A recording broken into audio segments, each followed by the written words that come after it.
و ماحولیات میں یکساں مہارت رکھنے والے سماجی سائنسدان انجینئر کرنل ممتاز حسین کو آج ایک پرشکو سیمینار میں عبقری شخصیات نے خراج تحسین پیش کیا۔ سیمینار کا انعقاد محترمہ پروفیسر ڈاکٹر زرکا نسیم غالب نے کیا اور انہیں نئی اظہار خیال کی دعوت دی، اور اس پرشکو تقریب کی صدارت بین الاقوامی شہرت یافتہ شاعر جناب نصیر کیسر نے کی۔ مہمانان خاص میں محترمہ عذرا مرزا، محترمہ سلمہ علی خان، محترمہ شیریں گل رانا، محترم جناب ڈاکٹر جاوید صوفی، ڈاکٹر نوشین خالد تھیں۔ مہمانان گرامی نے کرنل ممتاز حسین کی ہمہ جوش شخصیت کو شاندار الفاظ میں خراج تحسین پیش کرتے ہوئے حکومت پاکستان سے مطالبہ کیا کہ اتنا بڑا تحقیقی اور تخصیصی کام کرنے والی عظیم المرتبت شخصیت کے کارناموں کو قدر و منزلت کی نگاہ سے دیکھتے ہوئے انہیں ان کے شان شیان اعزاز سے نوازا جائے۔ ویسے تو آپ کے کرتاس اعزاز پر طبقہ بصالت کے علاوہ لاتعداد اعزازات ثبت ہیں۔ کرنل ممتاز حسین کی پوری زندگی پاکستان کی سرحدوں کی حفاظت اور اہم تعمیری کاموں کی منصوبہ بندی اور ان کی تکمیل میں گزری ہے، اور ہمارے سامنے آج بھی برسوں کی تحقیق کاوش اور عمیق مشاہدہ کے ثمرات اسلام اور ماحول جیسی دو ضخیم جلدوں میں موجود ہیں۔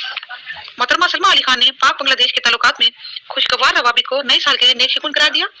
محترمہ عذرا مرزا نے کرنل ممتاز کی ماحول پر لکھی گئی ضخیم کتاب کو دنیا کی بھر کی لائبریریوں میں ہونا ضروری قرار دیا ہے۔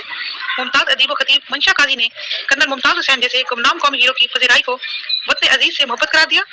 منشا قاضی نے کہا، کرنل ممتاز حسین کام کی وجہ سے ممتاز ہیں اور آپ کا کام ہمالیہ کی رفتوں سے ہمکنار ہے۔ محترمہ شیریں گل رانا کی رعنائی خیال کی آبشار نور میں نہائی ہوئی گفتگو ہے، اس نے سامعین کو بےحد مسرور کر دیا۔ صدر جی وقار جناب نذیر کیسر نے کرنل ممتاز حسین کے حسین عمل کو آفاقی موضوع قرار دیا اور اس کتاب کی اہمیت کے حوالے سے بات کرتے ہوئے ماحول کی پاکیزگی کو زندگی قرار دیا۔ انہوں نے پاکیزہ خیالات کو یہ پاکیزہ فضا قرار دیا۔ خیال کی آلودگی روح کو مجروح بلکہ مکروہ کر دیتی ہے۔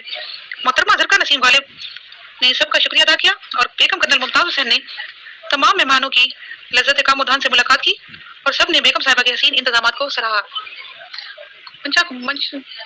فوٹوگرافر فرحان یوسف کے ساتھ آئینہ مثال حسب منشا یوٹیوب چینل لاہور۔